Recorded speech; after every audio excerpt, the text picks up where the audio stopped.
భగవానుడి యొక్క అనుగ్రహము చేత మాత్రమే ఆరోగ్యము సంభవము. అందుకే మనకి ఇప్పటికీ ఉపాసనా క్రమంలో ఆరోగ్యం పొందాలి అంటే సూర్యనారాయణమూర్తిని ఆరాధన చెయ్యడం అనేటటువంటిది మాత్రమే ప్రమాణంగా ఉంది.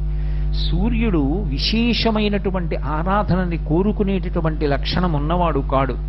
సూర్య భగవానుని యందు ఎంతటి సౌలభ్యముతో కూడుకున్నటువంటి ఆరాధన ఉంటుంది అంటే ఆయన కేవలము నమస్కారము చేత ప్రీతి పొందుతాడు.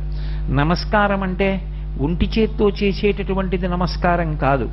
రెండు చేతులు కలిపి మూర్ధన్య స్థానమును ఆ రెండు చేతులకి కలిపి తాటించి ఆయన వంక తిరిగి వంగి నమస్కరించినంత మాత్రం చేత అనుగ్రహిస్తాడు.